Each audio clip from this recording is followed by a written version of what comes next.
पुण्यश्लोक अहिल्यादेवी होळकर यांच्या जन्मस्थानी आज विविध विकास कामांच्या भूमिपूजन व लोकार्पण सोहळ्याच्या कार्यक्रमाच्या निमित्ताने इथे उपस्थित असणाऱ्या देशाच्या लोकसभेच्या खासदार आणि महाराष्ट्राच्या नेत्या आदरणीय सुप्रियाताई सुळे, महाराष्ट्राचे ज्येष्ठ नेते आणि महाराष्ट्राचे माजी मंत्री, राष्ट्रवादी काँग्रेस पक्षाचे ज्येष्ठ नेते, आमचे मार्गदर्शक आदरणीय अनिलजी देशमुख साहेब, उपस्थित असणाऱ्या शिवसेनेच्या मुलूक मैदानी तोफ ज्याला असं आपण ओळखतो अशा आदरणीय सुषमाताई अंधारे, सन्मान्य सलगरेताई, सन्मान्य रविकांतजी वरपे, सन्मान्य विकासजी लावंडे, सन्मान्य देवदत्तजी निकम, सन्मान्य अक्षयजी शिंदे, सन्मान्य सचिनजी हजारे, संजयजी काळेबंड, विशालजी कदम, माझ्या सोबत आलेले अखिल भारतीय युवक काँग्रेसचे महासचिव आणि नगर जिल्ह्याचे सुपुत्र, आमचे युवक काँग्रेसचे सहकारी सन्मान्य हेमंतजी उगले, आमचे दुसरे युथ काँग्रेसचे सहकारी महाराष्ट्र प्रदेश युवक काँग्रेसचे महासचिव प्रशांतजी उगले, उपस्थित माझ्यासोबत आलेले पुण्याचे आमचे युवा नेते सागरजी कदम आणि मोठ्या संख्येने उपस्थित असणारे कर्जत जामखेडे या विधानसभा मतदारसंघातील सर्वच रोहित दादांवर प्रेम करणारे सर्व कार्यकर्ते, मोठ्या संख्येने उपस्थित असणाऱ्या आमच्या माता भगिनी, सर्व माझे तरुण सहकारी, उपस्थित बंधू भगिनींनो, आज आपण सर्वजण एक अत्यंत पवित्र स्थानी मोठ्या संख्येने एकत्रित जमलेलो आहोत. पुण्यश्लोक अहिल्यादेवी होळकरांच्या या जन्मभूमीमध्ये आज भव्य दिव्य असा हा कार्यकर्त्यांचा आणि लोकांचा मेळावा हा रोहित दादांनी आणि त्यांच्या चाहत्यांनी एकत्रित आयोजित केलात आणि आपणा सर्वांना पुन्हा एकदा या चौंडी येथील या पवित्र भूमीमध्ये नतमस्तक होण्याकरता येण्याची संधी दिलीत, त्याबद्दल रोहित दादांचे आणि त्यांच्या सर्व कार्यकर्त्यांचे मी प्रथमतः मनापासून धन्यवाद मानतो. रोहित दादांचं मनोगत आपण सर्वांनी ऐकलं आणि अत्यंत महाराष्ट्राच्या तरुण पिढीला आणि खास करून कर्जत जामखेड विधानसभा मतदारसंघातील लोकांना एक दिशा देणारच हे मनोगत होतं. गेल्या काही वर्षांपासून आपल्या सर्वांच्या आशीर्वादाने रोहित दादांना आपण या मतदारसंघातून प्रचंड मताधिक्याने निवडून दिलं आणि 5 वर्षाकरता आपल्या सर्व या तालुक्यातील सर्वसामान्य लोकांची, शेतकऱ्यांची, महिलांची सेवा करण्याची संधी दिली. या 4 वर्षाच्या कालावधीमध्ये रोहित दादांनी उल्लेख केला की महाराष्ट्रामध्ये एक इतिहास घडला आणि शिवसेना, राष्ट्रवादी काँग्रेस पक्ष आणि काँग्रेस पक्ष हे 3 पक्ष एकत्रित येऊन महाराष्ट्रामध्ये महाविकास आघाडीचं सरकार झालं. हे सरकार झाल्यानंतर दुर्दैवाने हा करोनाचा प्रादुर्भाव आपल्यामध्ये आला आणि या करोनाच्या प्रादुर्भावावर मात करण्याकरता आम्ही सगळेच लोकप्रतिनिधी महाराष्ट्रातले अत्यंत तनमनाने कामाला लागलो. परंतु योगायोगाने त्याच कालावधीमध्ये मला राज्यात काँग्रेस पक्षाच्या माध्यमातून राज्यमंत्री म्हणून काम करण्याची संधी दिली. कृषी, सहकार, अन्न व नागरी पुरवठा, सामाजिक न्याय ही खाती माझ्याकडे होती आणि मंत्रालयात जेव्हा आम्ही राज्याचे एक प्रतिनिधी म्हणून, मंत्री म्हणून काम करत होतो, त्या मंत्रालयाच्या संपूर्ण कार्यालयांमध्ये दिवस रात्र त्या मंत्रालयाच्या जे काही हॉल असतील, पॅसेज असतील, तिथे आपल्या मतदारसंघातल्या लोकांचे प्रश्न सोडवण्याकरता, कोरोना असो, प्रादुर्भाव असो, कुठल्याही गोष्टीची पर्वा न करता आरोग्य विभागाकडे सातत्याने, तिथल्या मंत्र्याकडे, सचिवांकडे जाण्याचं काम महाराष्ट्रातल्या 288 पैकी कुठल्या आमदारांनी केलं असेल लोकांच्या संरक्षणासाठी तर ते रोहित पवारांनी केलं, हे मला या ठिकाणी आवर्जून सांगायचंय. आम्ही सगळे त्याला साक्षीदार आहोत. आम्ही अनेकदा रोहित दादांना म्हणायचो की दादा तुम्ही निम्म निवासस्थान काही मंत्रालयात केलंय का, अशी आम्हाला शंका यायची. कारण सकाळपासून ते संध्याकाळपर्यंत जी काही मंत्रालयातली खाती असतील, जे कोण मंत्री असतील, सचिव असतील, मुख्यमंत्री असतील, उपमुख्यमंत्री असतील, आपल्या रोहित दादांचे एक असे पत्रांचे गठ्ठे हे त्यांच्या हातात स्वतःच्या घेऊन प्रत्येकाकडे जाऊन माझ्या कर्जत जामखेड विधानसभा मतदारसंघातल्या तालुक्यातला हा पाण्याचा प्रश्न असो, हा रस्त्यांचा प्रश्न असो, या MIDCच्या उद्योगाचा प्रश्न असो, या आमच्या दोन्ही तालुक्यातील जे धार्मिक स्थळ आहेत त्या स्थळांवरती असणारी जी काही मंदिरं असतील त्याला लागेल तो तिथल्या विकासासाठी निधी असो, या सगळ्या प्रश्नांसाठी सातत्याने 365 दिवस 24 तास धडपडणारे हे आपले रोहितदादा पवार, हे आम्ही डोळ्यांनी पाहिलेले आहेत. आज ज्या भूमीमध्ये आपण इथं आहोत त्या भूमीच्या विकास कामांबाबतीत पोट तिडकीने आज या ठिकाणी रोहितदादांनी आपल्या भावना व्यक्त केल्या. अहो आमदार कोण, राज्यामध्ये सत्ता महाविकास आघाडीची ही होती, त्या कालावधीमध्ये एक आमदाराच्या माध्यमातून जी काही विकास कामं झाली, जे काही बजेटची तरतूद त्याला करण्यात आली, हे आता रोहित पवारांच्या माध्यमातून आपण सर्वांनी सगळं ऐकलं.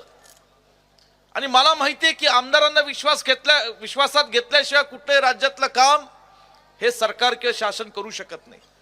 आणि म्हणून रोहित दादांनी या चौंडीच्या विकासासाठी सुद्धा पुण्यश्लोक अहिल्यादेवी होळकरांच्या स्मरण जपण्याकरता जे काही हा संपूर्ण परिसराला सुशोभीकरण इथला विकास करण्याकरता जो काही कोट्यावधी रुपयाचा निधी आणलाय, त्याला फक्त आणि फक्त कुणी कितीही मिरवावं हे फक्त रोहित दादा पवार या ठिकाणी कारणीभूत आहेत, हे मला आपल्याला आवर्जून सांगायचं. आज एक जवळजवळ प्रचंड 100 कोटीच्याहून अधिक निधी या संपूर्ण तालुक्यामध्ये चौंडी या परिसरामध्ये रोहित दादांनी आणलाय. ही सहज होणारी गोष्ट नाही. 288 विधानसभा मतदारसंघातले आमदार काम करत असताना प्रत्येक आमदार हा अत्यंत तळमळीने राज्याच्या तिजोरीतनं, या राज्याच्या सरकारच्या बजेटच्या माध्यमातून आपल्या मतदारसंघातल्या लोकांच्या विकासासाठी जास्तीत जास्त निधी कसा मिळवता येतील ह्याच्यासाठी आवर्जून प्रयत्न करत असतात. खरं सांगायचं म्हणलं तर आदरणीय रोहित दादांना या सगळ्या गोष्टींची शिकवण देण्याची आवश्यकता नाही. कारण आज देशाचे ज्येष्ठ नेते आदरणीय शरदचंद्रजी पवार साहेबांचं मार्गदर्शन आणि आदरणीय सुप्रियाताईंची एक त्यांना साथ, खंबीर साथ, ह्याच्या माध्यमातून आज मोठ्या प्रमाणात दिवस रात्र या मतदारसंघाच्या विकासासाठी ते काम करतायत. मी रोहित दादा तुमचं म्हणणं खरं ऐकत होतो आणि खरंच आहे, आपण सगळे एका वेगळ्या संस्कारातली वाढलेली माणसं आहोत. आपण तरुण कार्यकर्ते आहोत. आपल्याला जे संस्कार मिळाले आपल्या वडीलधाऱ्यांचे, त्या संस्कारामध्ये कधी येणाऱ्या व्यक्तीचा जात धर्म, येणारी व्यक्ती ही कुठल्या पक्षाची आहे, येणाऱ्या व्यक्ती जो कोण आपल्याकडे मोठ्या आशेने येते, मदतीसाठी येते, त्याच्याकडे जात धर्म बघू नका, ते पक्ष बघू नका, हे संस्कारांनी ही शिकवण लहानपणापासून आपल्याला मिळालेली. आणि खऱ्या अर्थाने पवार साहेबांची जी शिकवण आहे ती जीवनामध्ये प्रत्यक्षपणे अंमलात आणण्याचं काम आदरणीय सुप्रियाताईंच्या मार्गदर्शनाखाली तुम्ही समर्थपणे या 4 वर्षात केलंय, ह्याच्यात कुणालाही शंका नाही. आणि म्हणून विरोधक काय करतात, जे काही त्यांनी या मतदारसंघात केलं असेल हे दुर्दैव आहे की कुणीतरी विकास काम करतं, कुणीतरी लोकांसाठी दिवस रात्र धडपड करून चांगलं काम करतं, परंतु त्यांच्या कामामध्ये जाणीवपूर्वक राजकारणाचा या ठिकाणी आज कुठे कटकारस्थान डोळ्यासमोर ठेवून त्याला अडथळे आणणं हे खरं तर महाराष्ट्रामध्ये फार कमी ठिकाणी आम्हाला पाहायला मिळतं. दुर्दैवाने या मतदारसंघात होत असेल तर मला रोहित दादा तुम्हा सगळ्यांना एवढंच कार्यकर्त्यांना विनंती आहे की इथे कार्यक्रम येण्यापूर्वी भरा मोठा अंधार होता. मी रोहित दादांना कानात विचारलं काय भानगडे, पुण्यश्लोक अहिल्याबाई होळकरांचं स्मारक आपण संध्याकाळी इथं येतोय, तर आम्हाला म्हणलं इथं जरा असंच चालतं.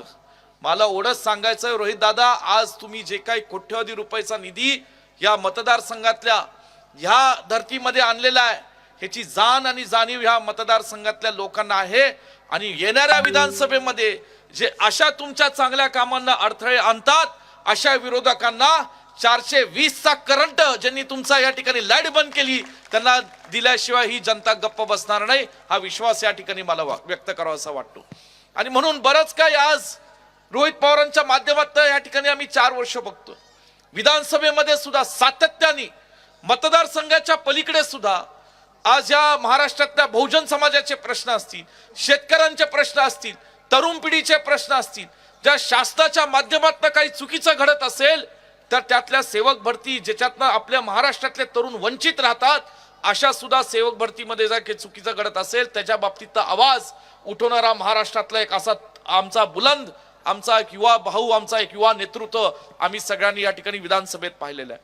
आणि म्हणून अशा एका तरुण आपल्या नेतृत्वाला त्याला सांभाळणं, त्याला ताकद देणं, त्याच्या पाठीशी खंबीरपणे उभं राहण्याची जबाबदारी ही या ठिकाणी नियतीने आणि परमेश्वराने तुम्हा सगळ्या कर्जत जामखेडच्या लोकांवर सोपवलेली आहे. आज आमचा हा तरुण कार्यकर्ता, मला अभिमान आहे त्यांचा, की आज युवा संघर्ष यात्रा त्यांनी सुरुवात त्याची केलेली आहे. आणि या संघर्ष यात्रा कुणासाठी, ही काही व्यक्तिगत त्यांच्यासाठी नाही. आज महाराष्ट्राच्या त्यांच्या कर्जत जामखेडच्या विधानसभेच्या राजकारण डोळ्यासमोर ठेवून निवडणूक आली म्हणून नाही, महाराष्ट्राला आज ज्या काही अडचणींना सामोरे जावं लागतं, महाराष्ट्रातले जे उद्योग पळवले जातात, महाराष्ट्रातल्या शेतकऱ्यांच्या समोर ज्या काही अडचणी असतील, ते हमी भावाच्या असतील, दुष्काळाचं सावट असेल, कधी अवकाळी पाऊस पडून शेतीचं झालेलं नुकसान असेल, महिलांवरचे अत्याचार असतील, या सगळ्या गोष्टींमध्ये आज एक मुलगा म्हणून, कुठल्या आमच्या भगिनीचा भाऊ म्हणून, आज शेतकऱ्यांच्या आज विचारधारेचा एक तरुण कार्यकर्ता म्हणून हा आमचा तरुण सहकारी, आमचा भाऊ या ठिकाणी तुमचा आशीर्वाद घेऊन महाराष्ट्राच्या या रणभूमीमध्ये आज पायी चालत लढत आहे. आणि म्हणून मला त्याला मनापासून अभिमान आहे. रोहित दादा, खरं सांगायचं म्हणलं तर कर्जत जामखेडचं माझंही थोडंसं नातं आहे. 2012 साली मी युथ काँग्रेसचा अध्यक्ष झालो आणि मी सुद्धा बुलढाणापासून सांगलीपर्यंत संवाद यात्रा काढली. आमचे हेमंत ओगले त्याला साक्षीदार आहेत. 532 किलोमीटरची पदयात्रा 23 दिवसामध्ये काढली. त्यावेळेस कर्जत जामखेडमध्ये पहिल्यांदा मला येण्याचा योग आला आणि इथे संध्याकाळची सभा आमची 2012 साली, त्यावेळेस थोरात साहेब आणि तत्कालीन जे काँग्रेसमधले नेते होते आदरणीय राधाकृष्ण विखे पाटील साहेब त्यांच्या साक्षीने झाली होती. सांगण्याचं तात्पर्य असं, आज त्याच कर्जत जामखेडमध्ये आज त्याच मातीतल्या लोकांचे आशीर्वाद घेऊन तुम्ही पुन्हा महाराष्ट्राच्या या ठिकाणी नागपूरपर्यंत पायी चालत आहात. मला खात्री आहे की ज्या छत्रपती शिवाजी महाराज, परमपूज्य बाबासाहेब आंबेडकरांच्या, महात्मा ज्योतिराव फुले असतील आणि पुण्यश्लोक अहिल्याबाई होळकरांच्या या आशीर्वादाने तुम्ही ही संघर्ष यात्रा काढलेली आहे. निश्चितपणे येणाऱ्या 2024च्या लोकसभा आणि विधानसभेच्या निवडणुकीमध्ये जशी आदरणीय राहुलजी गांधींनी भारत जोडो यात्रा काढली, तशी रोहित पवारांच्या युवा संघर्ष यात्रेच्या माध्यमातून महाराष्ट्राच्या या राजकारणामध्ये परिवर्तन घडल्याशिवाय राहणार नाही, हा विश्वास या ठिकाणी निमित्ताने आपल्याला व्यक्त करू इच्छितो. वेळ बराच झालेला आहे. संध्याकाळच्या वेळेत महिलांनाही अडचणी असतात. तुम्ही कार्यकर्ते लोक गेले 3-3.5 तासापासून इथे आज या कार्यक्रमाची वाट पाहत आहात. आदरणीय सुप्रियाताई आज खास वेळात वेळ काढून या ठिकाणी आल्यात. खरं त्या आमच्या सर्वांच्याच मार्गदर्शिका आहेत. नेहमीच आम्हा तरुण पिढीला अनेकदा चांगलं असेल तर चांगलं, चुकलं तर चुकलं असं परखडपणे सांगणाऱ्या आमच्या या एक कौटुंबिक सदस्य आणि आमच्या नेत्या आहेत. सातत्याने अनेक गोष्टींमधलं मार्गदर्शन असेल, वेळ प्रसंगी पवार साहेबांशी सुद्धा चर्चा घडवून आणून त्यातलं मार्गदर्शन असेल, अशा अनेक गोष्टींमध्ये आदरणीय सुप्रियाताईंचं या ठिकाणी आम्हाला मार्गदर्शन मिळतं. आणि निश्चितपणे त्यांचं मनोगत आणि आदरणीय अनिल देशमुख साहेब जे खास आज नागपूरवरनं मुंबईतनं या कार्यक्रमासाठी आलेत. जवळजवळ मी त्यांना सहज मागाशी विचारलं, 8 ते 9 तासाचा प्रवास करून आज रोहित दादांना आशीर्वाद देण्याकरता, सदिच्छा देण्याकरता या ठिकाणी आलेले आहेत. आणि म्हणून रोहित दादा, तुम्ही काळजी करू नका, उभा महाराष्ट्र तुमच्या पाठीशी आहे. ज्या वेळेस तुम्ही या ठिकाणी महाराष्ट्रात पायी चालत जाल, महाराष्ट्रातले हजारो लोक तुमच्या बरोबर खांद्याला खांदूला चालतील. त्यात विश्वजित कदम हा काँग्रेसचा कार्यकर्ता भाऊ सुद्धा तुमच्या खांद्याला खांदा लावून या बरोबर निश्चितपणे चालेल, हा विश्वास तुम्हाला व्यक्त करतो. आणि म्हणून रोहित दादा, तुम्ही काम करत राहो. ह्या काही राजकारणाच्या पोटी लोक काही गोष्टी विरोधक करत राहतात, त्याची चिंता करू नका. आणि मला एवढंच सांगायचंय की आज ज्या वेगाने ते काम करतायत त्या वेगाची भीती लोकांना बसलेली आहे. आज ओढा विकास, ओढा निधी मतदारसंघामध्ये आणणं, जाणीवपूर्वक सर्व जाती धर्मातील लोकांना सोबत नेणं आणि त्यास बारकाईने लक्ष ठेवून ज्या भावनिक दृष्ट्या आज धार्मिक स्थळं सुद्धा महत्वाची आहेत त्याला विकास निधी देणं, कोट्यावधीचे रस्ते करून घेणं, हे साध्या सोप्याचं काम नाही. ह्याला दूरदृष्टी लागते, ह्याला धमक लागते. आणि ती धमक आपल्या सगळ्यांच्या रोहितदादा पवारांमध्ये एवढंच या ठिकाणी मला आपल्याला सर्वांना सांगायचंय. आज या ठिकाणी पुन्हा अहिल्यादेवी पुण्यश्लोक अहिल्यादेवी होळकरांच्या जन्मस्थानी रोहितदादा तुम्ही आम्हाला आणलं. खरं तर या गावात येऊन या तालुक्यात येऊन अहिल्यादेवी होळकरांच्या बाबतीत मी काही बोलण्याची आवश्यकता असं वाटत नाही, पण जो त्यांचा विचार होता की सर्व जाती धर्मातील लोकांना न्याय देणं, शिक्षण, उद्योग, शेतातल्या लोकांना शेतकऱ्यांना मदत करणं, तिथं विहिरी काढणं, जे काही त्यांनी काम उभं केलं, आज तोच विचार घेऊन प्रत्यक्षपणे या त्यांच्या आयुष्यात कृतीमध्ये आणून आज रोहित पवार या ठिकाणी काम करतायत. फक्त तुम्ही त्यांच्या पाठीशी उभे राहा, त्यांना आशीर्वाद द्या. मला खात्री आहे येणाऱ्या काही वर्षातच हा कर्जत जामखेड विधानसभा मतदारसंघ हा केवळ महाराष्ट्रातला नाही तर हिंदुस्थानातला एक विकसित मतदारसंघ केल्याशिवाय ह्या रोहित पवार आमचा बहुत स्वस्थ बसणार नाही, हा विश्वास या निमित्ताने देतो. पुन्हा एकदा आदरणीय सुप्रियाताईंचा आणि अनिल देशमुख साहेबांचा आणि खास करून आपल्या सुषमाताई अंधारेताईंचं तुफानी भाषण आपल्या सर्वांना ऐकायचंय. ताई जरा जपून बोला, जास्त बोलू काय नंतर आमचा कार्यक्रम होतो. नाही आपलं स्पष्ट बोललं काय त्या म्हणजे बोला लागल्या की एकदम खाली सगळ्यांना जोश आणि करंट येतो. आणि मला एवढंच म्हणायचंय ताई, तुमचंही मनोगत सगळ्यांना ऐकायचंय आणि म्हणून मी जास्त लांब लचक बोलणार नाही. पुन्हा एकदा सगळी मंडळी तुम्ही आलात, हे एवढं सोपं नसतं रोहितदादा. ही माणसं बसली आहेत थंडीची, ही केवळ तुमच्यावर प्रेम आहे. आणि आज नाईलाजाने कदाचित काही महिलांना जावं लागलं असेल, नाहीतर हे सगळं आम्हाला माहिती आहे की तुमची काम करण्याची धमक आणि तुमचा जनसमुदाय किती चांगला आहे. पुन्हा एकदा 3:30 वाजल्यापासून बसले, 3:30 वाजल्यापासून. नाही मी पण 5 वाजल्यापासून बसलो. जेवणाची व्यवस्था आहे का विचारतोय.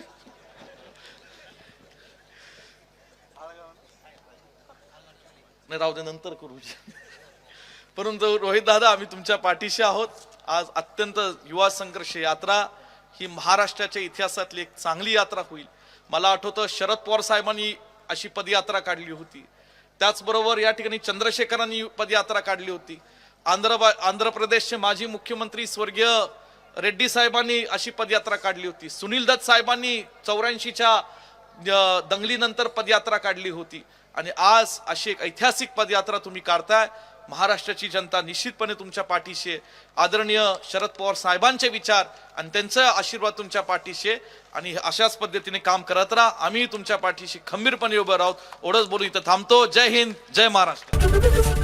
एबीपी माझा, उघडा डोळे बघा नीट.